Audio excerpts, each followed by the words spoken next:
நடிகர் விஜய் நாளை நாகப்பட்டினத்தில் பேசுவதாக இருந்த இடம் மாற்றம். நடிகர் விஜய் தமிழகம் முழுவதும் கடந்த 13ஆம் தேதி முதல் டிசம்பர் 20ஆம் தேதி வரை சுற்றுப்பயணம்.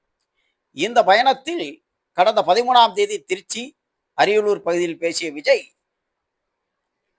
செப்டம்பர் 20ஆம் தேதி நாளை நாகப்பட்டினம், திருவாரூர், மயிலாடுதுறையில் பேசுவதாக திட்டம்.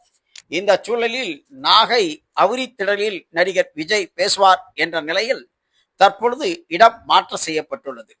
அதாவது நடிகர் விஜய் நாகப்பட்டினம் புத்தூர் அண்ணா ரவுண்டானா பகுதியில் 30 நிமிடங்கள் பேசுவார். அவர் வாகனத்தை பின்தொடர்ந்து வேறு வாகனங்கள் வரக்கூடாது என காவல்துறை உத்தரவிட்டுள்ளது. எனவே நடிகர் விஜய் நாளை பேசும் இடம் புத்தூர் அண்ணா ரவுண்டானா பகுதியில் பகல் 12:30 மணி அளவில் பேசுவார் என எதிர்பார்க்கப்படுகிறது. அதன் பின்பு அங்கிருந்து அவர் நேராக திருவாரூர் மாவட்டம் செல்வார்.